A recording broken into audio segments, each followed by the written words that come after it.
everybody. We start the press conference of the Minister of Foreign Affairs of Russian Federation, Mr. Sergey Lavrov. And we start with the questions. Yes? I don't wish to provide opening remarks. I just spoke at the General Assembly. I set out our position. However, I would like in pursuit to comment on some of the statements that just today have been heard from Washington, London, Brussels, and other Western capitals with respect to the referenda, which in these days are to be carried out in the Donetsk People's Republic, the Luhansk People's Republic, and the liberated territories of Kherson and Zaporozhye Oblast in Ukraine. The hysteria which we have seen is very telling. A direct expression of the popular will of citizens has long ceased to be a form of establishment of control over a territory which the West has embraced and supported. However, once again, I do wish to draw attention to something I have said already when in August of 2021, Mr. Zelensky, in one of the interviews, vociferously proclaimed that in the east of Ukraine, there are not even people, but specimens. If somebody or entities, and if somebody in Ukraine, any of the residents of Ukraine feel Russian, wishes to speak in the Russian language, then for the sake of the future of their children and their grandchildren, he would recommend that those people leave, go to Russia. So, if you will, he launched the process that made the existence of ethnic Russians in Ukraine intolerable and ultimately resulted in the fact that on the territories of these oblasts, republics, referenda were announced on unification with the Russian Federation. As was said by President Putin, we will unconditionally respect the results of these democratic processes. Now, turning to questions. UN Correspondent Association, please. Thank you so much, and thank you so much, Mr. Minister, on behalf of the UN Correspondent Association for this press conference. Valeria Robeco from ANSA News Web Service. My question is, when the referendum are completed, will Moscow consider the areas that are controlled by Ukraine as occupied territories? Thank you. The referenda are being conducted on the basis of the decisions of the local government authorities.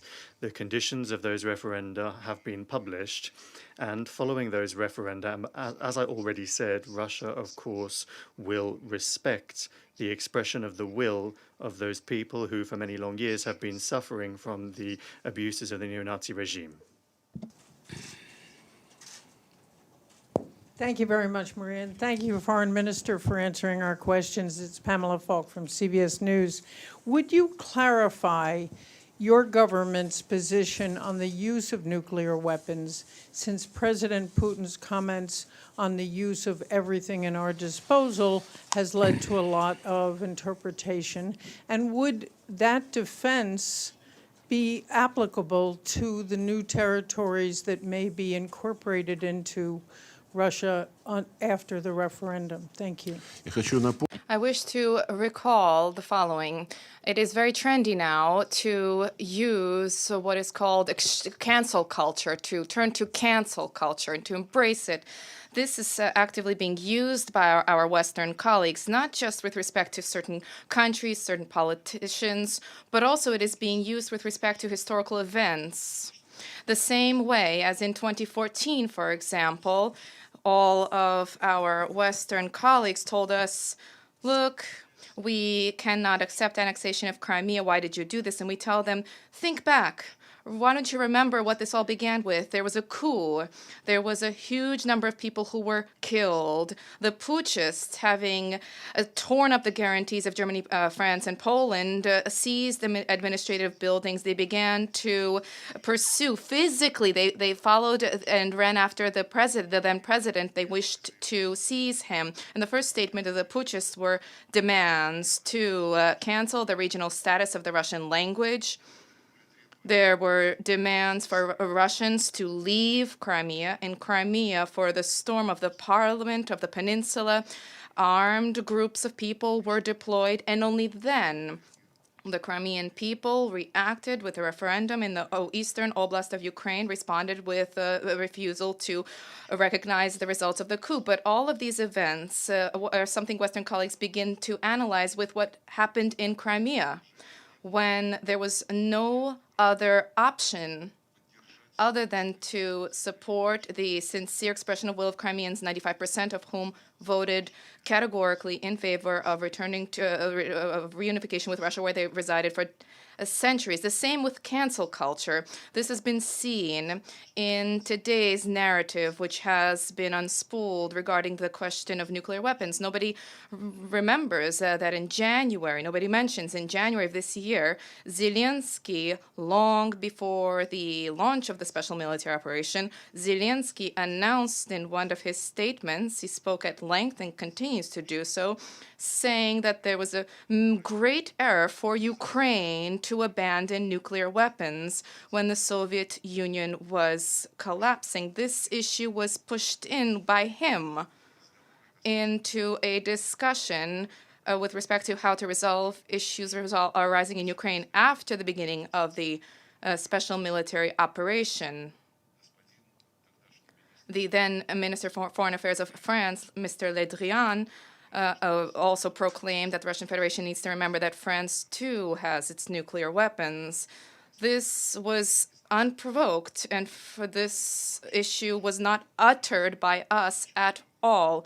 Zelensky began to exploit this, to use this. Le Drian also said that there are nuclear weapons in France, and you all are aware of Madame Truss's comments in response to the question of the correspondent of whether it would be scary for her to press the nuclear button. As for the Russian Federation, and I spoke about this was spoken about by the president and other representatives of the Kremlin, we have a doctrine for nuclear security, which is an open document. Everything is set out clearly there. I would invite you to take another look at what is explicitly set out instances where nuclear weapon use by us is acceptable.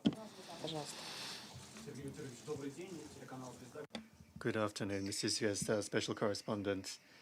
You spoke at the UN Security Council meeting. There were open calls by Western countries, the participants in which.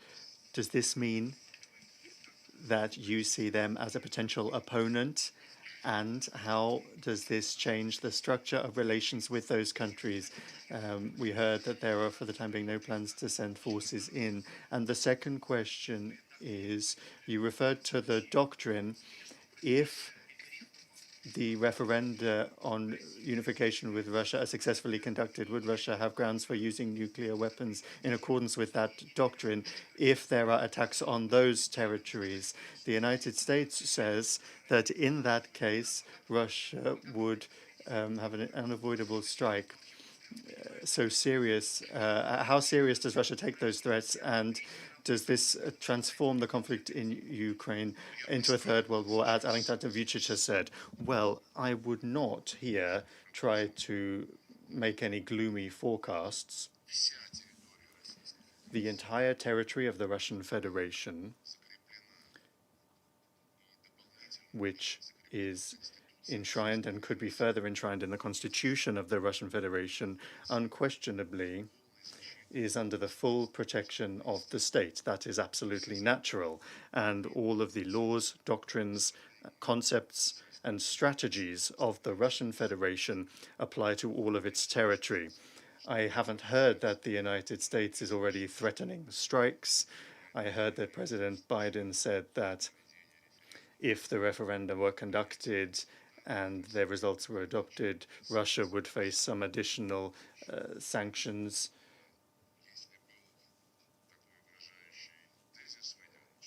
If there is this idea that Russia will inevitably face a strike, then I will look at that text, but I am not familiar with the United States and Ukraine already being allies who are bound by such a dangerous chain.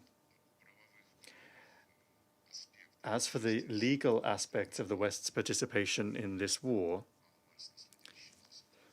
well, even people who are only slightly following the situation will see what is happening. Ukraine is being flooded with weapons. Zelensky each day demands weapons from Germany or from Israel, criticizes Israel for not providing weapons in the quantities that Ukraine is asking for, or saying that they are not enough. And intelligence information is being provided. Satellite data is being provided. The group that is using the West to support the nationalist battalions and the Ukrainian armed forces is made up of around 70 military satellites and around 100 private company satellites. One of the commanders of the armed forces of Ukraine a while ago, commenting on the use of American weapons on the battlefield, said, yes, the Americans have the right of veto over the targets that we are choosing. What is that then, if not direct involvement in the use of lethal weapons and participation in war? And if we look at the legal side of things,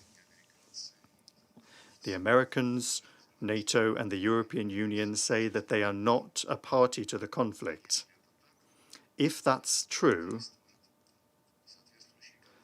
then there are conventions that apply. The Hague Convention in 1907, which is still in force, no one has repealed it.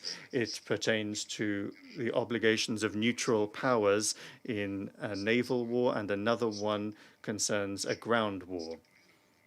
Those conventions stipulate that it's not just a self-declared neutral state, such as Switzerland, that is covered by the term neutral, but rather neutral states are considered to be any state that is not a party to an armed conflict. And I would once again recall that neither the United States nor Europe have declared themselves to be parties in what is happening in Ukraine. And if that's the case,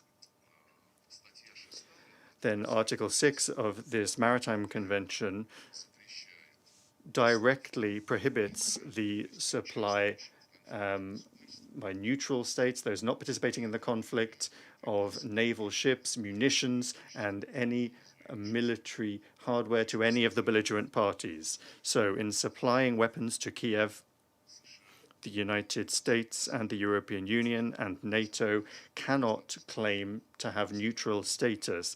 They cannot assert that they are not participating in the conflict. Moreover,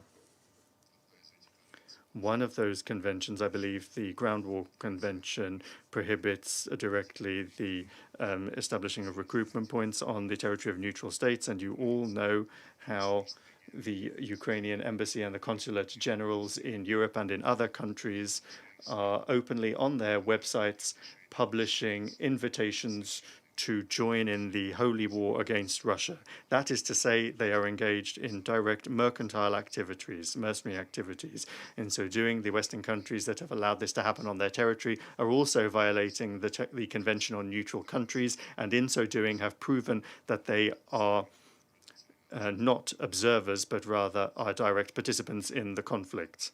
And one of the articles of this convention prohibits the use of telecommunications for military purposes. And as I already said, several dozen private satellites are being directly used in this war by Western governments, of course. And Starlink, a company that has satellites and ground-based infrastructure, they are using this resource, and that also indicates that the United States is by no means neutral in this situation and is a party to the conflict. In electric blue, yeah. Yes, electric blue. You mean you know all of them? I know all the colors, you know.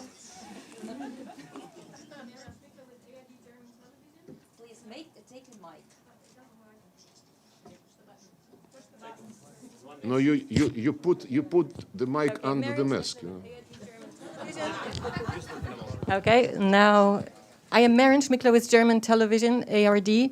Thank you very much. Mr. Foreign Minister, could you please explain why so many Russians are leaving the country?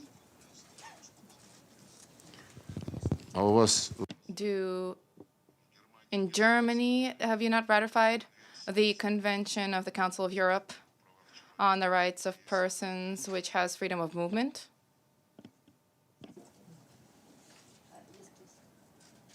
Minister, thank you. Sherwin Briceby, South African Broadcasting. A joint communique that was issued this week after your BRICS ministerial on Thursday says the following. The ministers reiterated their commitment to multilateralism through upholding international law, including the purposes and principles enshrined in the UN Charter as its indispensable cornerstone, and to the central role of the UN in an international system in which sovereign states cooperate to maintain peace and security and advance sustainable development. Why, sir, have you signed on to a communique that so obviously contradicts the Russian Federation's actions on the ground as it relates to Ukraine? And you've also just said in the UN General Assembly that you support Brazil and India's permanent status in the UN Security Council. Why did you not mention South Africa? Thank you. Can you tell me what exactly from the Paragraph 4 of the communique. from the language what exactly from this language you believe contradicts our behavior? I'll quote the Secretary General. He says that any annexation of a state's territory by another state resulting from the threat or use of force... No, you're quoting Secretary General. Yes, but... I can only be responsible for what I subscribe to, and this You have said that you are you have signed up to the principles enshrined in the UN Charter. The Sure. Secretary General says you have not. And your actions Well, on the ground in the Ukraine... Secretary General says many things in this regard, and he is commenting the situation around Ukraine on almost a daily basis, while I have not, I don't remember that he was active enough to promote the Minsk Agreement's implementation.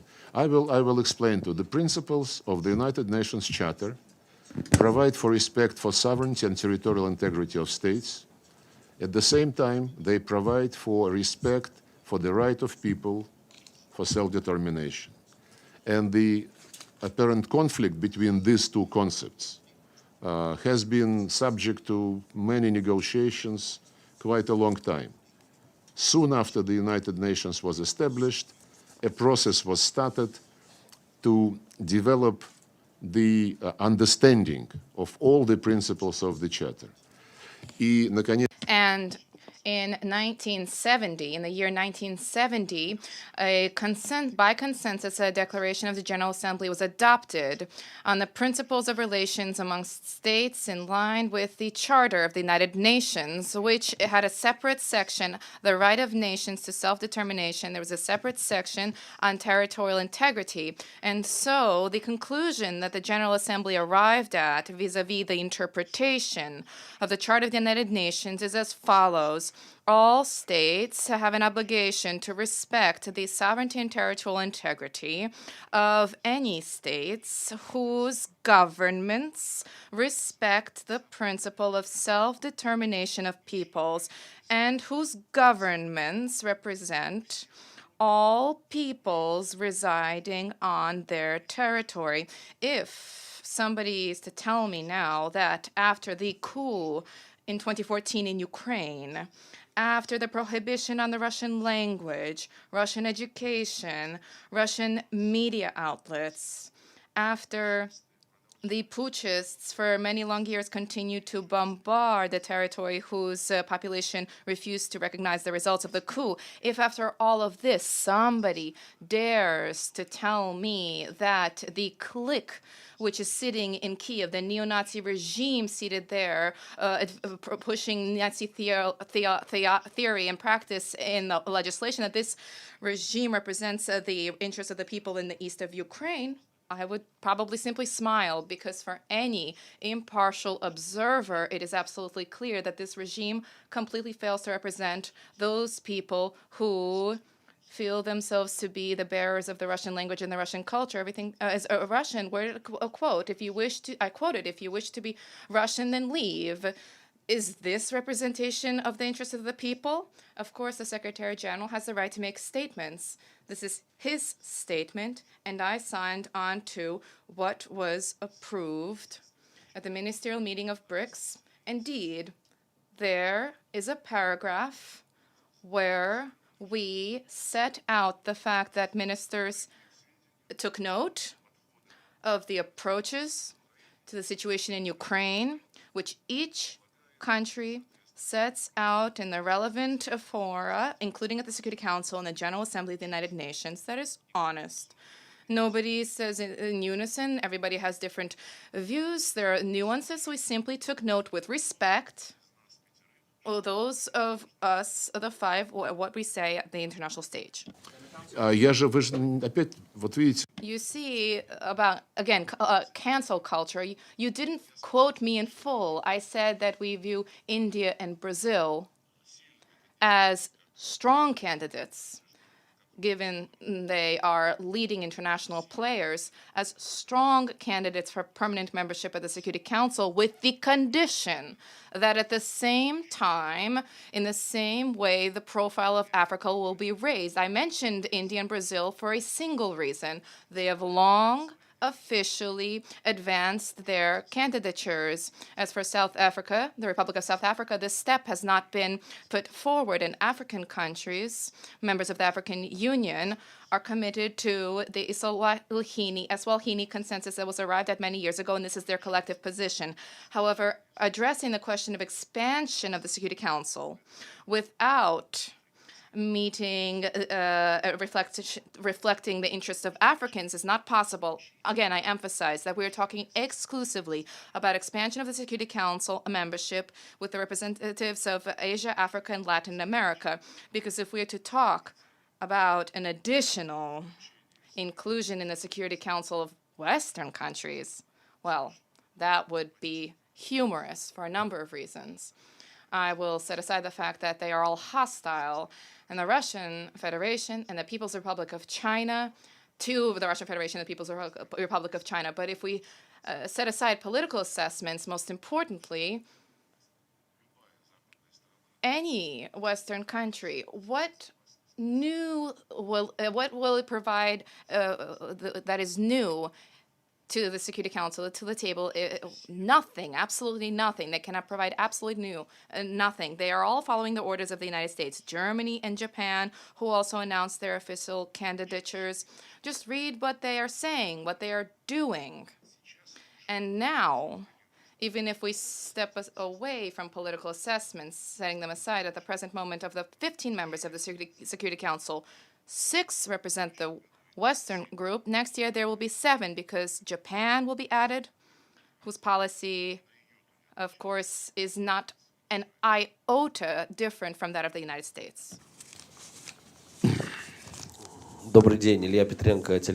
Good afternoon, Ilya Petrenko from RT Television. Thank you for giving me the opportunity to ask a question. Sergey Viktorovich, I have a question about a situation that might not be directly related, but I would like to draw a parallel. On the one hand, there's the head of the European Commission, Ursula von der Leyen, who essentially is openly threatening Italy with consequences if the outcome of the elections in this country is not agreeable to Brussels. And then on the other hand, there are the referenda in Donbass, where when they were declared, almost immediately, European and American politicians said that they were unacceptable and began to compete with describing them in unfavorable terms.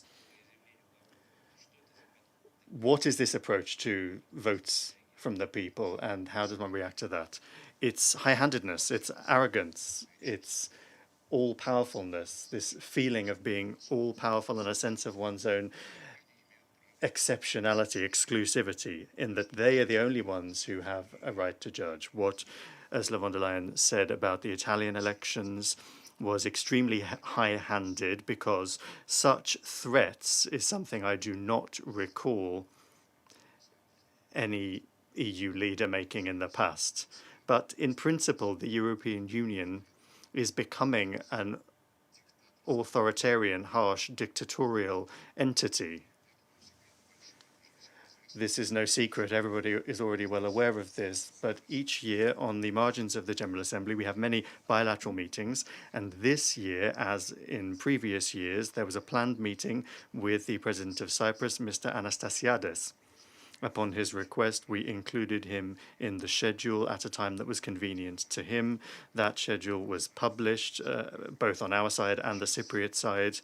An hour before we were supposed to meet, Mr. Anastasiadis' protocol informed our protocol that the European Union was not allowing him to do this meeting. Quite literally, that's what they said. That's no secret because Mr. Anastasiadis' office in Nicosia on the same day made a statement saying that the meeting had been cancelled due to the need to adhere to a European Union regulation of some sort. 2 further countries from the European Union and 1 NATO member country also wanted to have a meeting with me. They asked for that meeting to take place behind closed doors, for it not to be reported. I said, sure, however you like it. We're never going to say no to contacts, and we'll always be ready to accept a format that is comfortable for our partners. Having got that reaction, they suddenly fell off the radar. We didn't hear any more from them. So that's the way things are. When President Macron spoke, and I've even brought a quote with me here, he said that this is not the time for war. The time is not for revenge on the West or pitting the West against the East. But we never pitted the West against the East. The West simply decided that it didn't want to cooperate with us. And then he said, the time is one of our sovereign independent states to together deal with the challenges that we are facing. These are excellent words. But as an illustration of this, the permanent member of the Security Council in New York, in the capital, established a rotation for coordinating members among the P5. From the 1st of January, for 3 months, one country coordinates the actions, and then that coordination role goes on to another country. Now, in September, Russia is the coordinator among the permanent members of the Security Council. And each time the General Assembly takes place, that respective coordinator, whose country is at that time the coordinator, holds a meeting of the ministers of the 5 permanent members of the Security Council together with the Secretary General. As polite people, we also extended such a proposal. We got the agreement of the Chinese side, but the Anglo-Saxons informed us that they were not intending to engage with us. So you can judge for yourselves. When the West says, let's mediate, we'll mediate, and someone comes up with that idea, or why is it that you don't want to have any contacts with us?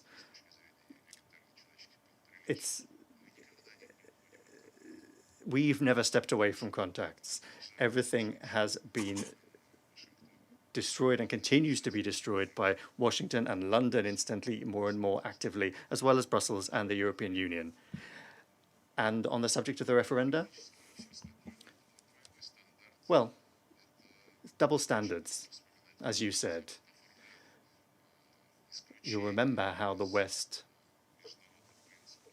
established an exception from international rules for Kosovo, but then the International Court of Justice said that there was no such exception at all.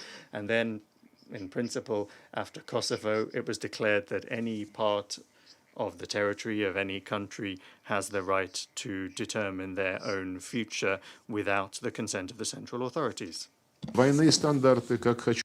It's double standards. Where they're advantageous, they'll do what they want, and when they're not, they won't. With China Central here. This is the issue with China Central Television. You just mentioned the participation of the Western countries in this conflict. We know that the biggest arm dealer here is actually the United States, who passed several packages to send weapons to Ukraine. Even the foreign policy of the U.S. said that U.S. politicians now they're trying to play the long game. What do you think is the intention of the United States, and is Russia ready for a long game with the United States in Ukraine?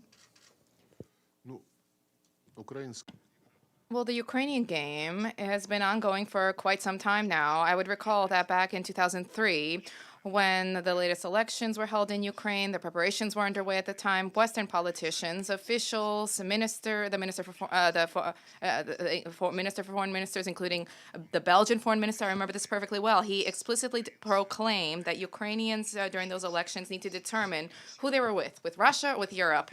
And this kind of a mindset, this philosophy, either them or us, hasn't disappeared, and the way that today we see the Russophobic trends, which are raging rampant throughout Europe, and the Europeans and Americans are trying to bring the whole world into this disgraceful policy, the actions of the West at the moment, when immediately, as Russian regular Russophobia was encouraged and the Russian language prohibited. This is racism, which apparently didn't disappear. It's no longer latent. It is now obvious, and this is being spread and proliferating. The same with those slogans: Ukrainians, choose who you're with. And a few years later, there were other elections. The candidate that was not embraced by the West didn't win, and the West did everything possible to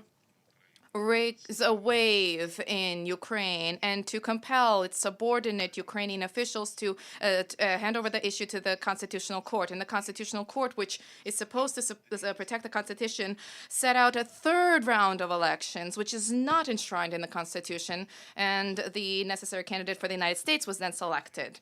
So, in December of 2013, there was a publication of what leaked the recording of the television, the discussion between Victoria Nuland and the American ambassador in Kyiv. The American ambassador in Kyiv was being reported to, this was back in December, about which politicians need to be prepared for the new government, even though there was more than a year before the elections, so a certain likelihood of an abnormal transfer of power was possible, and Nuland named a few names which he thought had to be included in the leadership of Ukraine.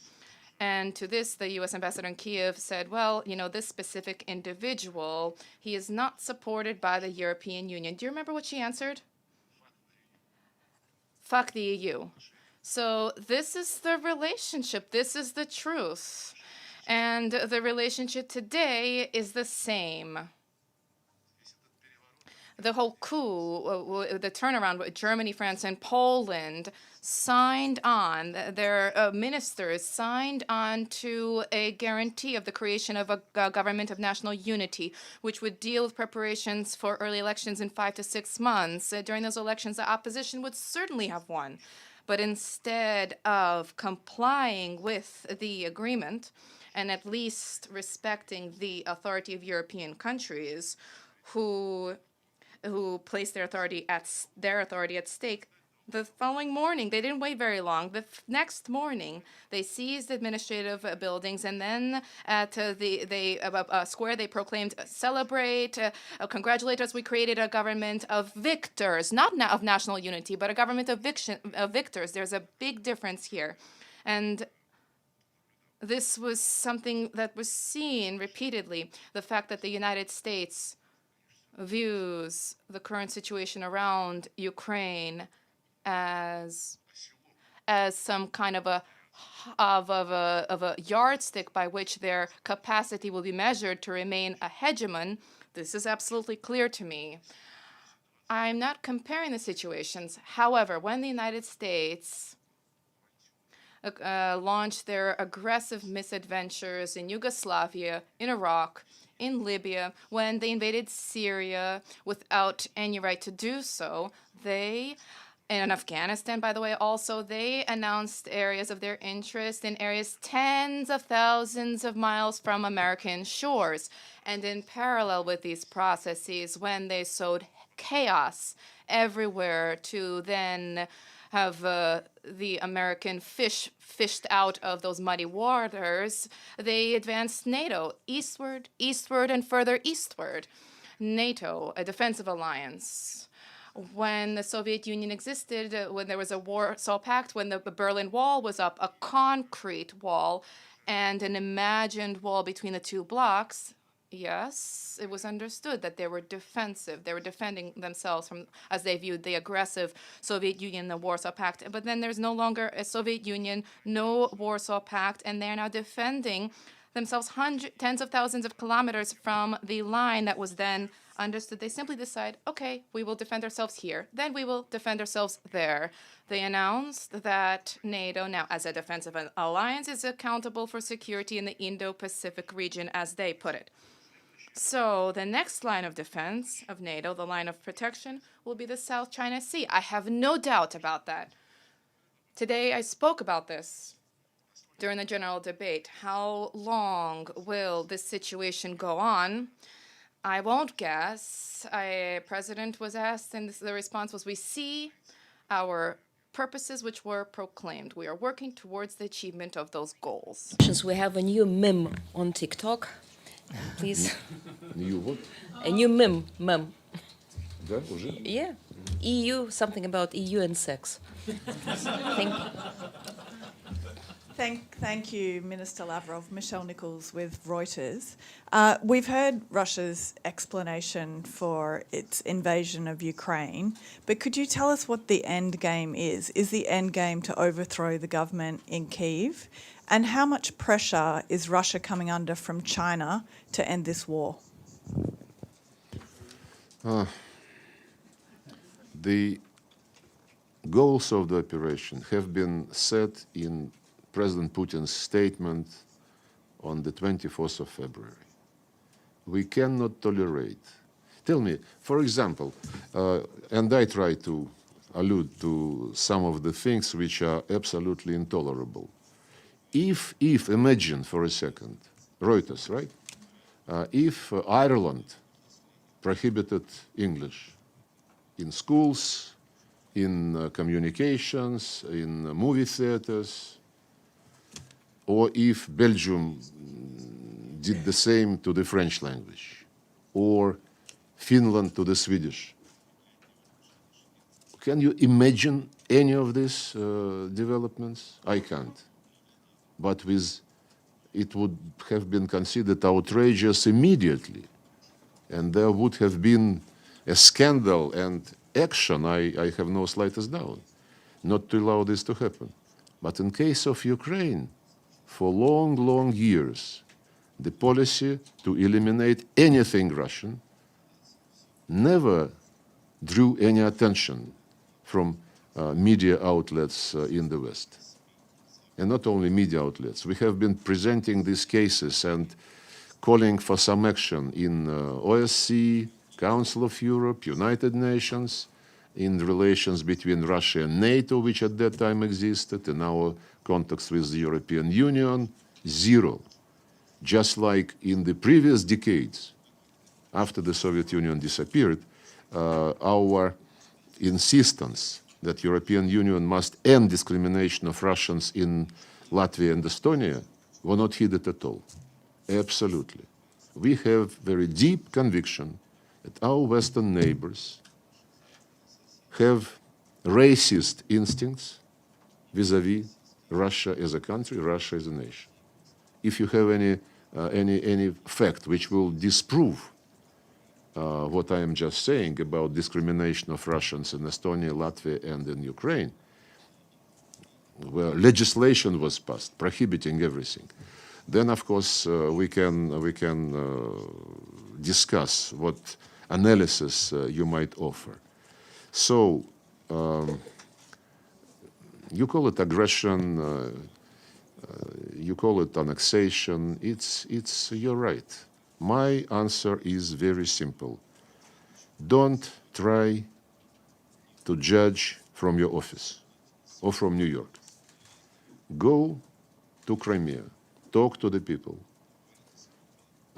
Nobody does it except some brave politicians who are not in the elite, systemically. Go to the east. Anybody of you, did you go to Donbass during the 8 years of the war, when the Minsk agreements were raped every day? No. The Russian TV was broadcasting the situation on the Donbass side of the line of contact, daily life. And the damage to the civilian infrastructure, the killings of the peaceful population was broadcast regularly. And we have been asking a question. Why don't Western journalists do the same on the Ukrainian, but Minister, on the Ukrainian side of the line of contact? Because on the Ukrainian side of the line of contact, the damage was inflicted only by return fire. And it would be seen immediately. So I understand that you want to ask a question which would allow you then to write that I could not answer your question, but I think I'm after what's the military end game. We understand your I was just asked by our explanation. Chinese friend about the military end game and the goals of the operation. You should read Putin more often and carefully. He announced everything on the 24th of February. Read it and you will get it. And what about China? Pressure from China to end the war? This I don't understand at all. Your president said last week that President Xi had raised concerns about the war with President Putin. Did he say pressure from China? He said Did he say pressure from China? He said concerns. So No. I'm asking yes you. or no? Did he say pressure from China? I'm asking you though, are you coming under any pressure? I don't know. I'm asking No. You asked me what about how do we feel under pressure from China? Look, let's be honest. Are you coming under any pressure from China?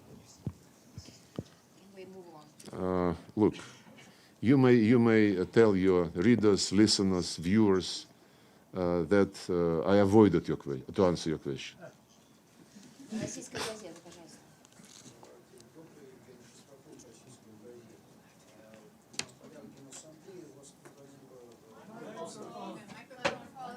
Mic to microphone. You mean you don't understand Russian? Still. High time to learn.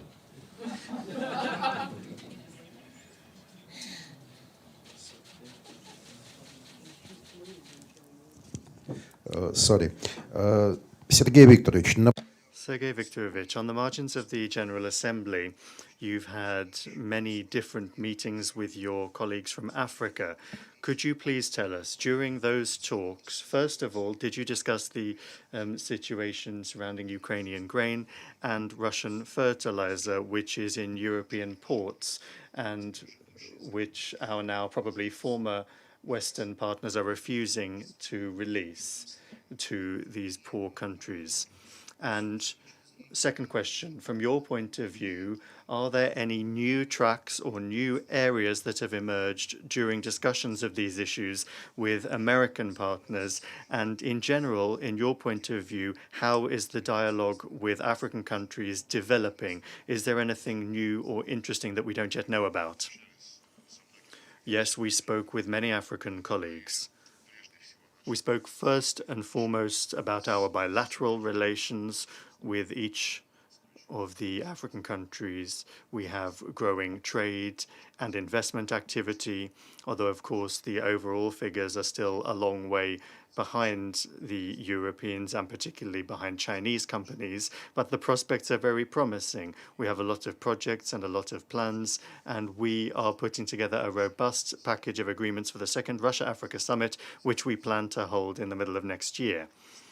Food security, of course, is of interest to everyone. Everybody supports efforts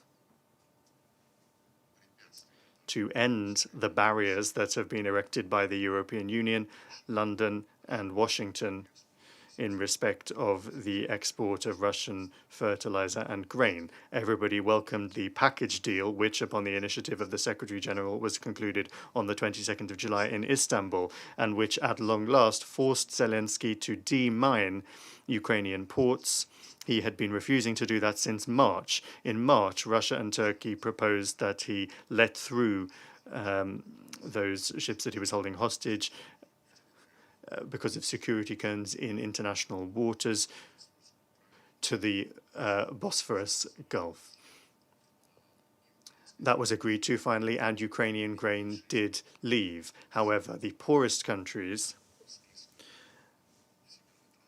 on the World Food Programme's list, there was a terrible situation in Burkina Faso and another country as well. The Europeans, we pointed out to them that almost half of this grain was going to them.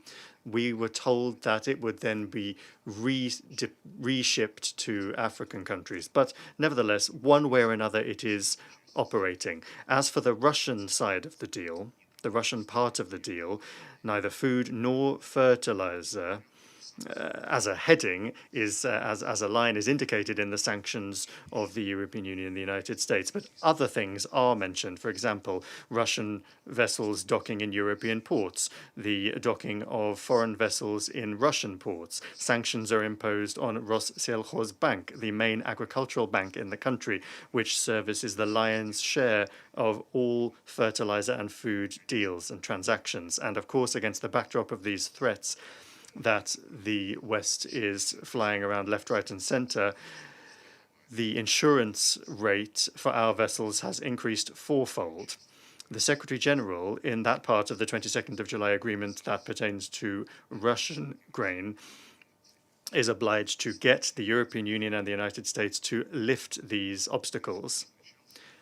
I met with him the day before yesterday, and he confirmed that there is still a lot of work to be done. As he has said publicly, there are still barriers, but they are giving him some promises. So everything is in the hands of the hegemons, who are trying to shift the blame onto us, because nobody went hungry when the USA was bombing Iraq, Afghanistan, Libya for years, Syria now, when the war is ongoing in Yemen. Did that have an impact on global markets? No, it didn't. But that's because back then there were commanders who were exercising their sense of all-powerfulness. And then suddenly those Americans decided that they would not allow crops, the Russian language, culture to be destroyed. That's the difference. And that's when this package of sanctions was ramped up, something that no one has ever seen before, and which was introduced without any concern about those developing countries which would be impacted by the sanctions as they have been. Thanks for doing this. Alan Dargan from MTV Lebanon. Can you please elaborate more?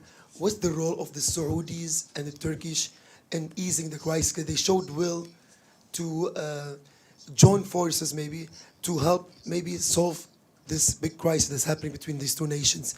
And can you tell us if they are communicating with each other before bringing any draft or any try to give any help to the Russians? Many are proposing their mediation services to us. With respect to Turkey, Turkey played a very useful role when it invited parties to Istanbul, the Ukrainians, the Russians, and representatives of the United Nations, where a deal was reached, which I mentioned. Now, we are expecting from the Secretary General and from the Turkish side, because they are now parties to the agreement, we are awaiting from them that they seek to ensure that the Europeans and the Americans lift those barriers that I mentioned for the implementation of the Russian part of the deal, because the Russian grain on world markets represents an immeasurably greater share, far more significant than Ukrainian grain. I didn't even mention, incidentally, 300,000 tons of fertilizer have been shut in European ports, not being released. And for approximately a month and a half ago, we said our companies are willing to abandon the rights to the fertilizer for them to be quickly sent to developing countries in need. And this is something which many are very interested in. The European Union for a month and a half has been thinking, unable to take a decision. The fertilizer is no longer ours. It is now in the hands of the European Union. Let them give the fertilizer to the countries who are on the list of the World Food Program.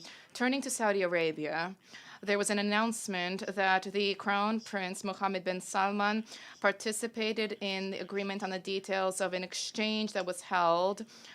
Their mediation services is something which many have been proposing this to us, but we wish to understand what will come of this. Without any mediators, in late March of this year, we reached an agreement with the Ukrainian delegation on the principles for a settlement, those principles which the Ukrainians themselves set out. We accepted them without any changes whatsoever, and the next day changes began. They said, well, this isn't right here, it should be different here. And then the provocation occurred in the city of Bucha, where the Russian troops who withdrew from the area as a gesture of goodwill liberated the area. A mayor emerged of the city for 2 days. He spoke on television, described life there. And on the third day, the broad street was broadcast where corpses were littered about for 2 days, being in one city for 2 days. The mayor and his entire team, and discovering this on a major central street on the third day, well, that's actually a mockery. I would like you too to exert influence on Ukrainians and their friends. For a number of months now, we have been requesting, because everybody insisted, a meticulous investigation into the events in Bucha. For a number of months, we have been asking for the names of these people whose corpses were broadcast on television and on the internet. The answer is complete silence. I even mentioned this during a Security Council meeting. And I then requested for a polite meeting. During a meeting, I asked Mr. Guterres whether he could get involved in this for an explanation. A scandal was created. This was used for another package of anti-Russian sanctions. There were demands for an investigation. And the first step to an investigation is what? At least to establish the identity of those individuals which the Russian army allegedly killed with such brutality. And then recently there was this story with the city of Izum, where there was an announcement of a mass grave of tortured Ukrainian residents, and a cemetery was shown with graves indeed, but no mass grave. Every grave had an Orthodox cross, so people were interred. They were buried, and the Ukrainians began to unearth them. For your investigation, there was interest from a host of journalists, foreign correspondents, to travel to the area, to see this for themselves, and the Ukrainian leadership is not allowing them in. And as for Izum, nobody's writing anything anymore. This is something that is noteworthy. Please pay attention to this. Now is a time when there is a temptation to sensationalism, but interest in those who create these sensations without checking the facts. This is rising under these circumstances and in these times. Regions of this ballroom, Evelyn and Edith. Please, 2 questions, one by one. Надо уже, мам. How do you do? You have spoken in detail about NATO encroachment. Do you see, perhaps after this war ends, that whether you call it a war or not, seems to be one, any kind of talks with the United States to make Russia feel more secure about what you call NATO encroachment? Знаете, я уже говорил. Well, I've already said today, and I'll repeat it again, we're not saying no to contacts. And when proposals to that effect come in, we agree. If our partners want to meet quietly so that nobody finds out about it, that's fine, because it's always better to talk than not to talk. But in the present situation, Russia is quite simply not going to make the first step. Everything was destroyed back in 2014 when the European Union destroyed the architecture of relations we developed with the European Union. We've told them that when they have an interest in something, they should let us know. We would have an interest in that. Just wait and see. And then on NATO, in the peak of the talks of how we should establish European security, they expelled almost all of the staff of our mission to NATO, apart from 8 people who were left, a driver and some technical staff, which is not serious at all. So we closed that mission, or at least suspended its operations. Those mediators that are stepping forward, I've responded to them. We've heard lots of proposals to that end. I've said, well, listen to Mr. Zelensky, who said that we'll beat Russia, we'll liberate everything, and in my peace plan, there's no neutrality provided for, with the idea that they need to be accepted into NATO.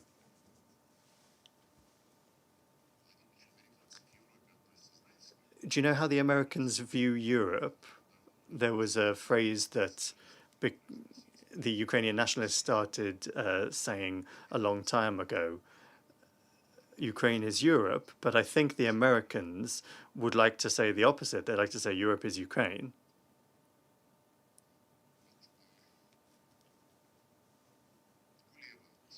Kuleba, in response to the question of whether Ukraine wants to enter NATO after Zelensky said that there's no space for neutrality in our peace plan, Kuleba said, well, now NATO is going to join Ukraine rather than Ukraine joining NATO,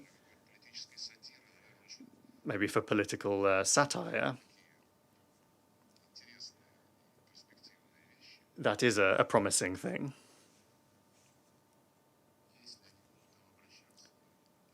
But if they come to us, we'll consider it, but we're not going to take the first step. We've drawn the conclusion that they are in no way willing to negotiate. They are selfish through and through. They are egotistical, and they think only about themselves and their interests. A balance of interests is not something that they will respect or even pursue. The representative of Reuters asked, and then someone from Germany, the nature of those questions is something that the elite in Western countries needs in order to continue to demonize Russia. But those questions did not reflect any interest whatsoever in the way that you asked your question about perhaps there could be dialogue. So let's see. Thank you very much, Mr. Minister, and you're back in an old home. Edith Lederer from the Associated Press. This week, we have listened to heads of state and heads of government repeatedly call for an end to this conflict in Ukraine, which has had global ramifications. We've also heard military experts saying that there seems to be no desire on either side to negotiate because they believe that they can win militarily. How would you respond to both of those views?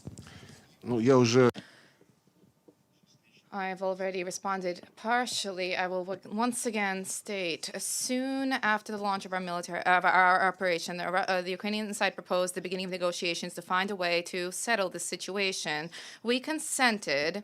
A number of rounds of these negotiations was held, first in Belarus, then online, during which the Ukrainians couldn't even understand what they were couldn't even explain what they were proposing. Then there was a proposal for Istanbul, 29 March, during which which we were sent a paper setting out the principles for the settlement, and to this paper we responded favorably without any change whatsoever to those principles, and we put those principles in the language of a treaty. We handed them over to the Ukrainian side. Then there was Bucha, which I mentioned, and the names of the victims, which we continue to wish to see, and we will continue to ensure that this be done. Then the Ukrainians told Ukraine, don't agree to an agreement with Russia. Right now, you need to gather successes on the battlefield. Borrell, who should be dealing with diplomacy, the main diplomat, said that this conflict needs to be resolved on the battlefield with a victory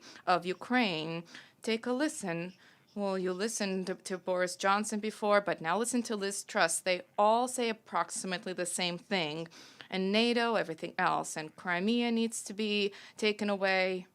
What kind of negotiations can be even considered? The last thing that happened in terms of contacts with the Ukrainians was our consent to their paper on the principles for a settlement. After this, they moved in a completely different direction. Read Zelensky's statement the day before yesterday. No compromises, our peace is war, etc. I don't know what else can even be talked about. There is one group of mediators who I met with here, distinguished international, eminent international regional organizations, and they tell me, let's travel to Kyiv and what should be conveyed there. And I said, well, you know, I told them, they suspended, halted the talks, after which, in the middle of the summer, they asked Putin, why has Russia refused negotiations? He responded, we have not refused negotiations, but those who are refusing need to understand that the longer they refuse, the more difficult ultimately it will be to reach agreement and to negotiate. So we again we showed our goodwill, and the other side doesn't wish to embrace this, and the parties to travel to Kyiv soon. I asked them, did you speak to the Americans? Have you been speaking to the Americans in terms of your mediation? They fell silent, and they said, well, our mandate only includes negotiations with Russia and Ukraine. Why? Is this serious? Any thinking person, does any thinking person truly not understand that the United States is calling the shots in Ukraine and in Ukraine and increasingly in London as well? It is all crystal clear. And when the questions are put forward by journalists from Europe, from England, from the United States, why are we not willing to engage in contacts? They prohibited, I said this, they prohibited the president of Cyprus from having negotiations, from having a meeting with me. One member of the P5, another, also a distinguished, representing an eminent side, somehow timidly requested a quiet meeting behind the scenes, and they fell off the radar subsequently, just like another prime minister. So there is no need to label us as someone refusing, a refusenik. Thank you. Please, about Thank you. Afghanistan. That was the last one. Thank you. Спасибо.